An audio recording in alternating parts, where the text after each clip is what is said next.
नमस्कार मित्रांनो, आज आपण ग्रामसेवक भरती मध्ये झालेला पेपर 2015 ची प्रश्नपत्रिका पाहणार आहोत। ग्रामसेवक परीक्षा ही 12वी वर देता येते।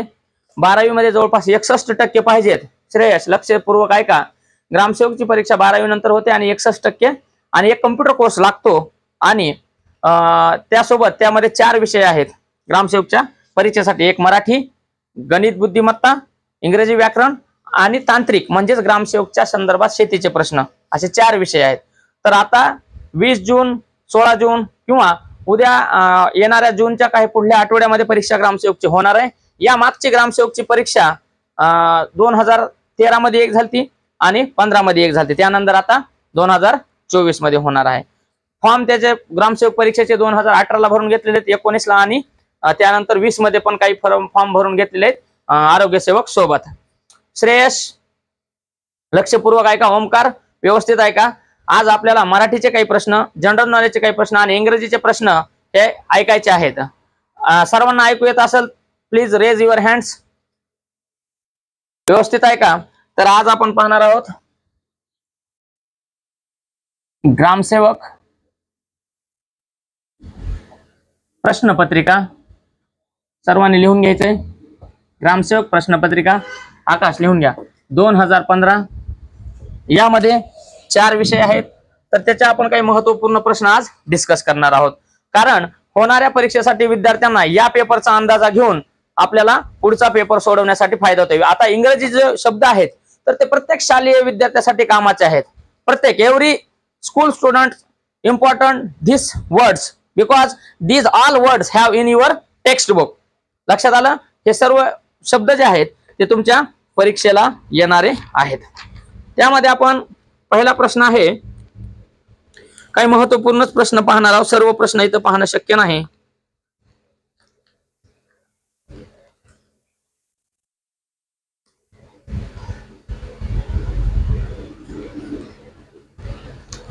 पहिलाच प्रश्न आहे, एक म्हण, त्याला प्रोवर्ब्स म्हणतात। काय म्हणतात इंग्रजीमध्ये? प्रोवर्ब्स। लक्षात राहू द्या। तर बघा, ग्रामसेवकच्या परीक्षेला आलेला प्रश्न आहे, क्वेश्चन नंबर 15 गाढवाने शेत खाल्ले ना पाप ना पुण्य। लिहून घ्या म्हणीचा अर्थ। प्रश्न पहिला, क्वेश्चन नंबर 1 लाल अक्षराने दिसणार। सर्वांनी लिहून घ्यायचा। आवाज ऐकू येत असेल? श्रेयस, माहीन, ओमकार, रोहन, याफज, all student write down because I am speaking, you can write. लक्षात आलं? तर प्रश्न काय आहे इंग्रजीमध्ये? म्हण, त्याला प्रोवर्ब्स म्हणतात किंवा इडियम्स म्हणतात। तर प्रश्न आलता,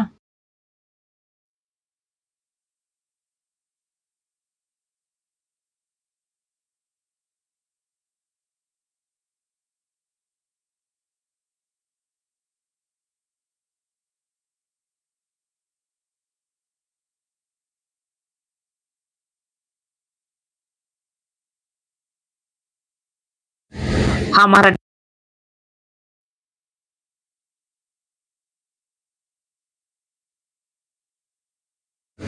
म्हणीचा अर्थ सांगा। सोपा प्रश्न आहे, सर्वांनी लिहायचंय, सांगा। तर लक्षात राहू द्या की आपल्या आसपास जे आपले वयोवृद्ध आजी आजोबा किंवा जे माणसं बोलत असतात ते बोलत असताना अनेक म्हणींचा वापर करत असतात आणि इंग्रजी, हिंदी आणि मराठी तिन्ही भाषा विषयामध्ये म्हणीचा उपयोग होतो, त्याचा अर्थ सांगायचा आहे। तर या ठिकाणी काय दिलेलं आहे? 4 पर्याय दिले की पहिला आहे, निरुपयोगी माणसावर केलेले उपकार व्यर्थ जातात, मूर्ख माणसाचे मृत्यू व्यर्थ जाणे, गाढवाला दान दिले तर पुण्य पदरात पडत नाही, चोराने शेत चोरले तर ते दान ठरत नाही। तर याचं जे उत्तर आहे, निरुपयोगी माणसावर केलेले उपकार व्यर्थ जातात। उत्तर आहे निरुपयोगी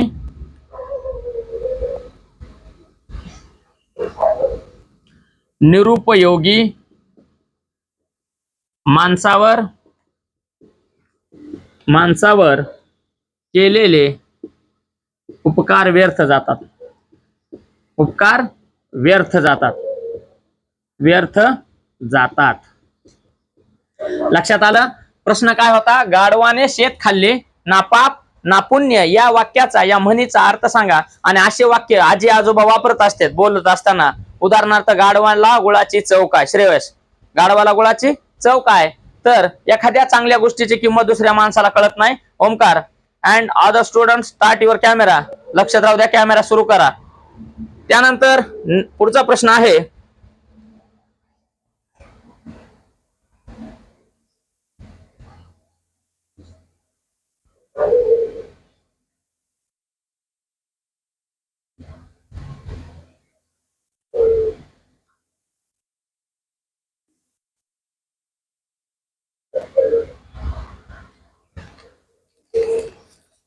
एक इंग्रजीचा प्रश्न आहे पुढचा.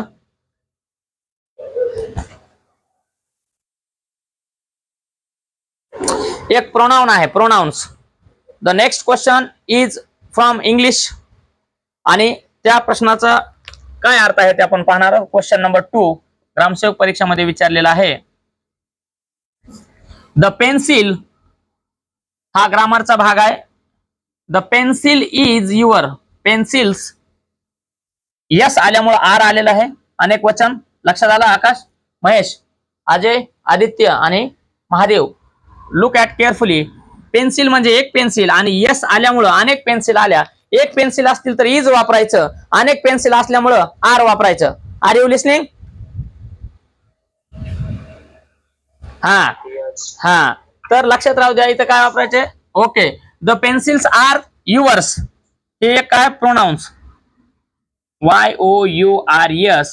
तर yours what kind of pronoun, ह्याचा काय प्रश्न विचारला, कोणत्या प्रकारचं प्रोनाउन किंवा सर्वनाम आहे. What kind of pronoun. Pronoun लक्षात राहू द्या. प्रश्न काय विचारलाय की ही जी युअर्स आहे हे प्रोनाउन आहे, म्हणजे काय आहे, सर्वनाम आहे. लक्ष दे, युअर्स म्हणजे प्रोनाउन आहे, सर्वनाम. तर कोणत्या प्रकारचं आहे, तर त्याचं उत्तर आहे पॉझेसिव्ह. ओमकार इकडे लक्ष द्या, कॅमेरा इकडे. पॉझेसिव्ह. युअर्स म्हणजे काय, तुझे, तुमचे. आवर्स म्हणजे काय, आमचे, आपले. माय सेल्फ, माझे. तर हे पॉझेसिव्ह म्हणजेच काय, मालकी दर्शवणारे आहे. पॉझेसिव्ह लिहा, POSSESSIVE. पॉझेसिव्ह म्हणजे युअर्स म्हटल्यानंतर ती एक गोष्ट दाखवते की ही वस्तू तुझी आहे. म्हणजेच युअर्स म्हणजे काय, तुझी. लक्षात आलं. तर त्याचा अर्थ आहे ही वस्तू जी आहे तर तुमची मालकी दर्शवित आहे. मालकी दाखवणे.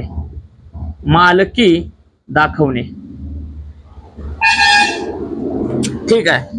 त्यानंतर next question.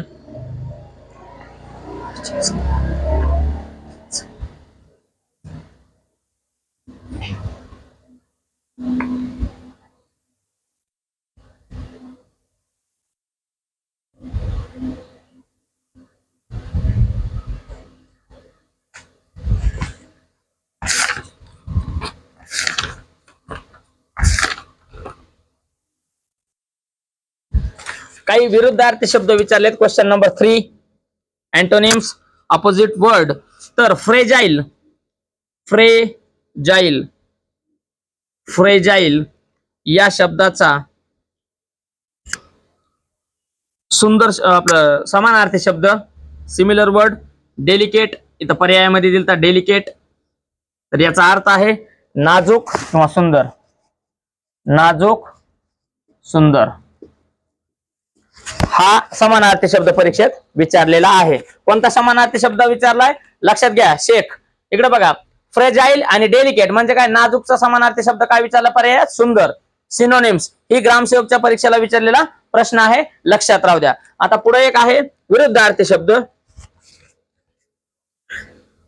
Question number 4 antonyms. समानार्थी शब्दाला सिमिलर वर्ड किंवा सिनोनिम्स असे म्हणतात. लक्षात आलं.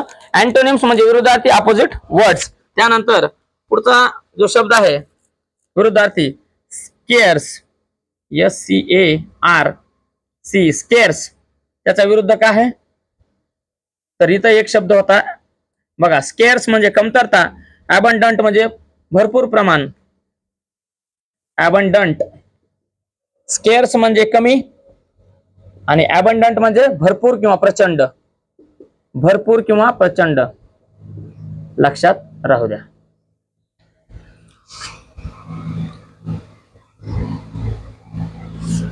ठीक आहे.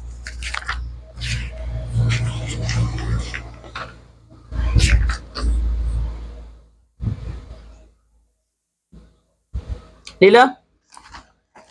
त्यानंतर पुढचा प्रश्न आहे क्वेश्चन नंबर 5 इंग्लिश मध्येच आलेला आहे. एक इडियम्स आलेला आहे, एक वाक्यप्रचार आलेला आहे. श्रेयस लक्ष द्या, look at me and listen carefully. We are solving the Gramsevak question paper which have been asked in 2015. 2015 विचारलेला प्रश्न आहे. आणि इंग्रजीचे कसे प्रश्न येतात, इंग्रजीचे प्रश्न कसे येतात अजय ते आपण पाहणार आहोत. एक समानार्थी आला, एक विरुद्धार्थी आला. विद्यार्थ्यांना ज्यावेळेस समानार्थी विरुद्धार्थी सांगितले त्यांना वाटते की सोपे आहेत, मला सहज लक्षात राहते, पण परीक्षेत अवघड प्रश्न येतात. लक्षात आलं? रोहन या फर्स्ट स्टार्ट युअर कॅमेरा. तर अवघड प्रश्न आहेत. पुढचा एक प्रश्न आहे अ सॉफ्ट, एक आहे इडियम्स. अ क्वीर फिश म्हणजे काय? अ क्वीर फिश, QUEER. लक्षपूर्वक लिहा. अ क्वीर फिश म्हणजे काय? तर हा प्रश्न आलेला आहे. तर इथं पर्याय दिलेला आहे, त्याचा अर्थ दिलेला आहे.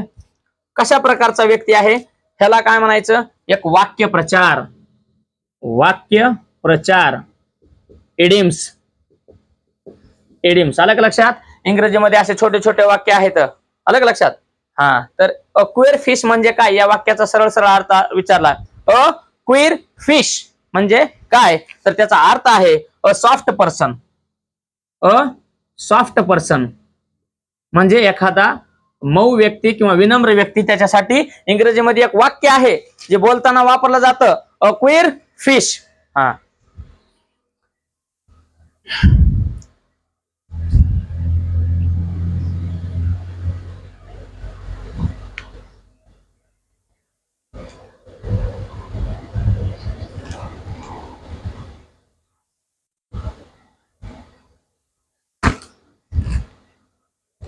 ठीक आहे, झाले.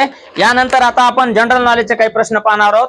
इंग्रजीचे काही प्रश्न पाहिल्यानंतर मराठीचा एकच प्रश्न पाहिलेला आहे. त्यानंतर आपण पाहणार आहोत आता जीकेचे प्रश्न. पुढील काही प्रश्न आपण सोडवणार आहोत. काही प्रश्न व्याकरणाचे असल्यामुळं ते नंतर आपण पाहणार आहोत. आता आपल्याला पुढचं पाहायचं जीके, जनरल नॉलेजची वही घेणे आणि आपल्या नोट्स लिहून काढणे. रोहन कॅमेरा व्यवस्थित ठेवा, अलग लक्षात, काळजीपूर्वक ऐका आणि सरळ बसा. Seat straight. आता आपल्याला जीकेचे प्रश्न लिहायचे आहेत. मोडू का? झालं?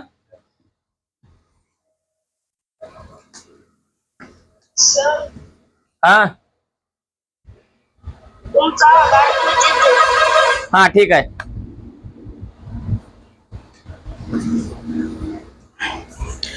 आवाज जरी कमी आला तरी आपण व्हिडिओ मध्ये पाहणार आहोत, त्याच्यामुळे लक्षपूर्वक ऐका.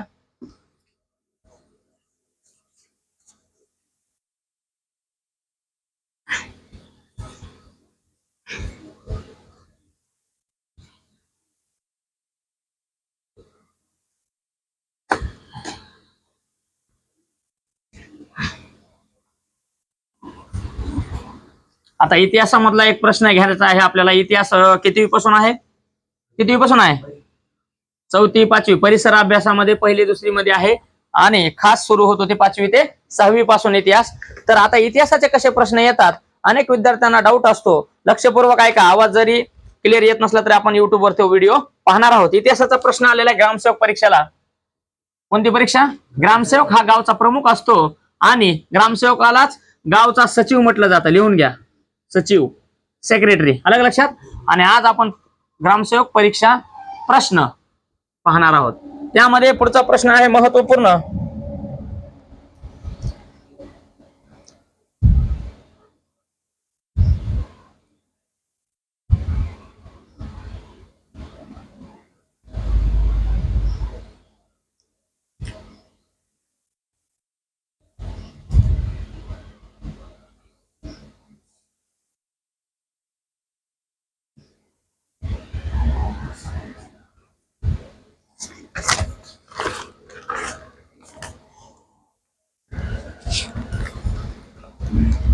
बघा, 1906 मध्ये दलित संघाची स्थापना कोणी केली? दलित संघ स्थापना कोणी केली? स्थापना कोणी केली? कोणी केली? तर हा इतिहासामधील प्रश्न आहे. तर 1906 मध्ये एक प्रसिद्ध व्यक्ती होते ज्यांनी समाज सुधारणेचं मोठं काम केलेलं आहे. महर्षी विठ्ठल रामजी शिंदे. महर्षी वीरा शिंदे पण म्हटलं जातं यांना. विठ्ठल रामजी शिंदे यांनी अस्पृश्यतेच्या सुधारण्यासाठी अनेक प्रकारचे कामं केलेले आहेत. आलं का लक्षात? विठ्ठलरामजी शिंदे.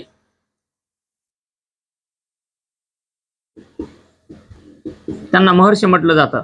तर यांनी याची स्थापना केली होती. हे उत्तर आहे. लिहा. पुढचा प्रश्न आहे,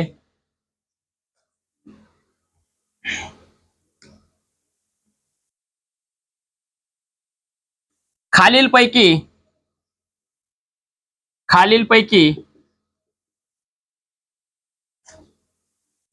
कोणत्या राज्यात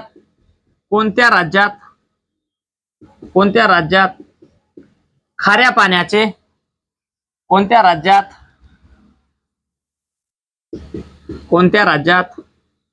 खालीलपैकी कोणत्या राज्यात खाऱ्या पाण्याचे सरोवर सर्वाधिक आहेत? बघा प्रश्न विचारलाय. खाऱ्या पाण्याचे, कसले? खाऱ्या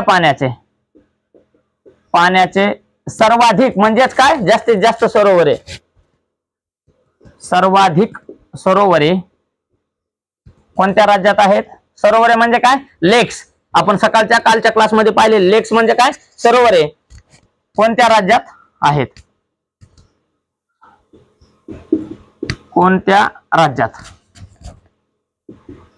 कोणत्या राज्यात खालीलपैकी कोणत्या राज्यात खाऱ्या पाण्याचे सर्वाधिक सरोवरे आहेत? त्याचं उत्तर आहे गुजरात. उत्तर काय आहे? गुजरात. लक्षात राहू द्या. लक्षात आलं? सर्वाधिक खाऱ्या पाण्याचे सरोवरे कोणत्या राज्यात आहेत? तर गुजरात राज्यामध्ये. जीकेचा हा प्रश्न आहे, महत्वपूर्ण. लक्षात राहू द्या.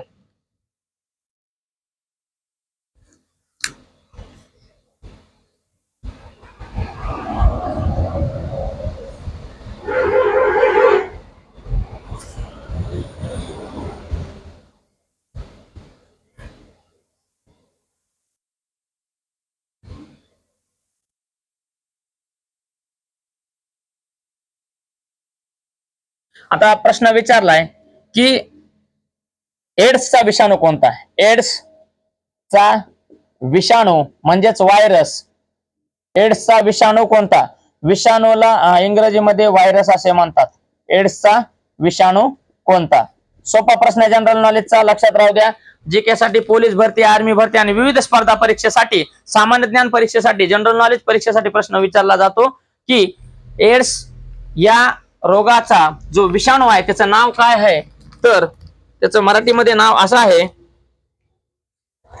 HIV. HIV चा फुल फॉर्म सुद्धा HIV. लिहा.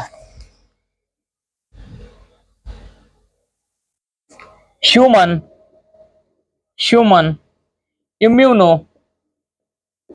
इम्युनो डेफिशियन्सी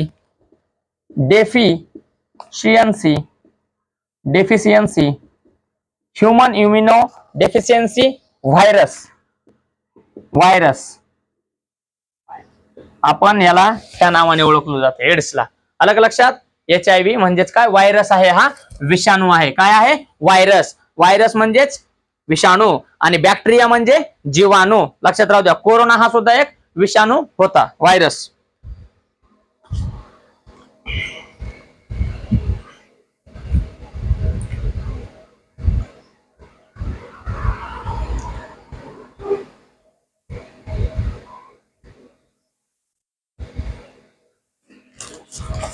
आता पुढे एक कन्सेप्ट आहे, हरित पिके. कसले पिके? हरित पिके. सांगत चला अजय, कसले पिके? हरित पिके. Green crops. कसले? Green crops. हरित पिके म्हणजे काय? आता बघा, ग्रामसेवक परीक्षा असल्यामुळे शेतीच्या संदर्भात जी टेक्नॉलॉजी वापरली जाते, जे तंत्रज्ञान वापरलं जातं, भारत हा कृषीप्रधान देश आहे आणि देशाला संपन्न बनवण्यासाठी शेतीला आपल्याला संपन्न बनवायचं आहे. म्हणूनच आपण जय जवान जय किसानचा हा नारा दिलेला आहे आणि देशामध्ये हरित क्रांती घडवून आणलेली आहे, ग्रीन रिव्हॉल्युशन. तर एक हरित पिके म्हणजे काय? तर सुरुवातीला जमीन पिके पेरले जातात, पिके किंवा धान्य पेरले जातं आणि विशिष्ट प्रकारचे ते पिके असतात. महादेव, जमीन पेरणीच्या अगोदर थोडस एक पीक पेरलं जातं, धान्य, आणि ते असे पिके असतात, अशा प्रकारचे क्रॉप्स असतात. पिकांना इंग्रजीमध्ये क्रॉप्स म्हणतात. ओंकार, लक्ष देऊन ऐका. याफज. तर जमीन आपल्याला पेरणी करायची. आता जुलै सुरू झालेला आहे किंवा जून सुरू झालेला आहे, तर पेरणी होत असते. तर त्यामध्ये जमीन पेरण्या अगोदर एक छोटे छोटे पिकं घेतले जातात आणि ते पीक उगवलं की त्याची नांगरणी करून त्याला जमिनीत गाडलं जातं आणि त्याच गाडलेल्या जमिनीतल्या पिकापासून खत तयार होतो, म्हणून त्याला हरित पिके म्हणतात. कसले? हरित पिके. आणि खतांसाठी एक शब्द आहे इंग्रजीमध्ये मॅन्युअर. काय शब्द आहे? मॅन्युअर म्हणजे खते. तर लिहून घ्या. हरित पिके म्हणजे काय? एक पीक पेरायचं आणि त्याला पीक आल्यानंतर जमिनीत नांगरून गाडणे. लक्षात आलं? ठीक आहे. लिहून घेत चला. श्रेयस, हरित पिके म्हणजे काय? तर पीक पेरून त्यानंतर जमीन नांगरायची आणि त्यापासून खात मिळवायचा म्हणजे हरित पिके म्हटलं जातं. मी सांगत असताना एक एक शब्द लिहून घ्यायचा. ओमकार सांग, सर्वाधिक खाऱ्या पाण्याचे सरोवर कोणत्या राज्यात आहेत? माईक चालू करा. गुजरात. हा, लक्षात राहू द्या. सर्वात मोठं खाऱ्या पाण्याचं सरोवर कुठं आहे? याफस.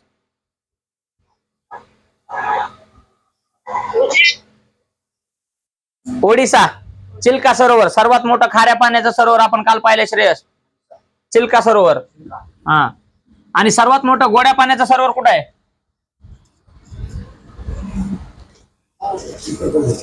सर्वात मोठं गोड्या पाण्याचं सरोवर आहे हा, जम्मू काश्मीर. कोणतं सरोवर आहे? हो, जम्मू काश्मीर मध्ये कोणतं सरोवर आहे? हा, व्हेरी गुड. उलर हे सरोवर. लक्षात राहू द्या. चिल्का. लक्षात राहू द्या. चिल्का हे सरोवर कुठे आहे? ओडिसा. आणि ओडिसामध्ये कोणत्या पाण्याचं? हे खाऱ्या पाण्याचं. लक्षात आलं? खाऱ्या पाण्याचं चिल्का सरोवर ओडिसा राज्यात सर्वात मोठे आहे. आता सर्वात मोठे गोड्या पाण्याचे सरोवर कुठे आहे? तर जम्मू काश्मीर मध्ये. त्याचं नाव काय आहे? उलर. आलं लक्षात? तर असे सरोवराचे प्रश्न परीक्षेला येत असतात. पुढचा प्रश्न आपण पाहणार आहोत.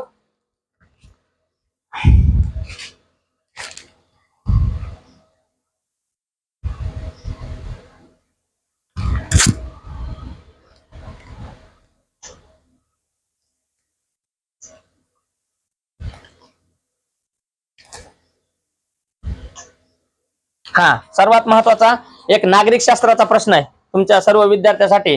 नागरिक शास्त्राचा एक महत्वपूर्ण प्रश्न आहे. बघा, लक्ष देऊन ऐका. इतिहासामध्ये आणि एका मोठ्या अधिकाऱ्याच्या परीक्षेसाठी कसा प्रश्न विचारला जातो. शेख, लक्ष देऊन ऐका. रोहन, की राज्यसभा आणि लोकसभा हे नागरिक शास्त्रामध्ये आहेत. लक्षात राहू द्या. काय काय आहेत? आपल्या देशाची ही आहे संसद, याला आपण म्हणतो पार्लमेंट. याचे दोन ग्रह आहेत. कोणते ग्रह? दोन ग्रह. आता जे इलेक्शन झालं त्याला लोकसभा म्हणायचं. काय म्हणायचं? लोकसभा. आणि राज्यसभा. तर लोकसभा लिहून घ्या. लोकसभा आणि राज्यसभा. राज्यसभा महत्वपूर्ण आहे. लोकसभा आणि राज्यसभा संसदेचे दोन घर आहेत. आलं का लक्षात? हा. तर संयुक्त बैठकीचे अध्यक्षस्थान. काय प्रश्न आहे? प्रश्न लक्षात घ्या. संयुक्त बैठकीचे अध्यक्षस्थान कोणाकडे असते? बैठकीचे अध्यक्षस्थान कोणाकडे असते? कोणाकडे? साधा प्रश्न आहे. नागरिक शास्त्र आणि राज्यशास्त्राचा. दोन सभागृह आहेत. दोन्ही सभागृहामध्ये कायदा बनवला जातो. महादेव, दोन्ही सभागृहामध्ये कायदा बनवला जातो. लोकसभा आणि राज्यसभेमध्ये श्रेयस दोन्ही ठिकाणी कायदा बनवला जातो. पण जर दोन्ही ठिकाणी मतभेद झाले, दोन्ही ठिकाणी वाद निर्माण झाला, तर त्या दोघांना एकत्र बोलवलं जातं. त्याला संयुक्त बैठक किंवा जॉईंट सेटिंग म्हटलं जातं. Joint setting of parliament for the bill. अलग लक्षात? किंवा फॉर ऍक्ट. कायद्यासाठी. कशासाठी? ऍक्ट किंवा बिल. अलग लक्षामध्ये. आणि त्यानंतर त्या दोघांमध्ये वाद झालेला असल्यामुळं चर्चा केली जाते आणि त्याचे जे अध्यक्ष असतात लोकसभा सभापती असतात. लोकसभेचे अध्यक्ष असतात लोकसभा सभापती हे त्याचे अध्यक्ष असतात. संयुक्त बैठकीचे अध्यक्षस्थान कोणाकडे? त्याचं उत्तर काय आहे? लोकसभा अध्यक्ष. आलं लक्षात? देशाची संसद आहे, त्याला पार्लमेंट म्हणतात. याला हाऊस ऑफ कॉमन किंवा हाऊस ऑफ पीपल किंवा स्टेट काउन्सिल म्हटलं जातं. राज्यसभा. आणि जॉईंट सिटिंग म्हणजे संयुक्त बैठक. आणि स्पीकर म्हटलं जातं सभापतीला. काय म्हटलं जातं? स्पीकर. Write down. स्पीकर. आणि हाच शब्द स्पीकर म्हणजे आपला साऊंड. लक्षात आलं? स्पीकर शब्दाचे दोन अर्थ आहेत. ओमकार, या फर्स्ट, आर यू लिस्निंग?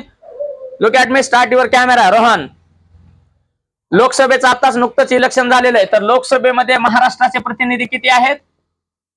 महाराष्ट्राचे प्रतिनिधी 48 आहेत. 48 जागेसाठी आता इलेक्शन झालेलं आहे, त्याला आपण खासदार म्हणतो आणि खासदारला इंग्रजीमध्ये एमपी म्हणतात. शेख लक्षात राहू द्या, खासदारला इंग्रजीमध्ये एमपी म्हणतात, मेंबर ऑफ पार्लिमेंट. काय म्हणतात श्रेयस? हा, मेंबर ऑफ पार्लिमेंट. हा, तर लक्षात राहू द्या, संसदेला पार्लिमेंट म्हणतात. तर लोकसभेचं इलेक्शन झालेलं आहे, त्याच्यामध्ये आपल्या महाराष्ट्राचे किती खासदार आहेत? 48. लिहून घ्या. हा, लक्षात राहू द्या. ठीक आहे. तर आज आपण हे काही प्रश्न पाहिलेले आहेत. राहिलेले प्रश्न आपण उद्या क्लास आहे अंबाजोगाईला, आलं का लक्षात? बाकीच्या सूचना ग्रुपवर दिल्या जातील. तर ही ग्रामसेवकची प्रश्नपत्रिका आपण पाहिलेले, आणखीन सविस्तर प्रश्न लिहून आपण पुन्हा पाहणार आहोत. तर त्यासाठी आपण व्हिडिओ पूर्ण पहा आणि अजमेर सर दिल्ली अकॅडमीला लाईक, सबस्क्राईब, शेअर करा. थँक्यू. जय हिंद.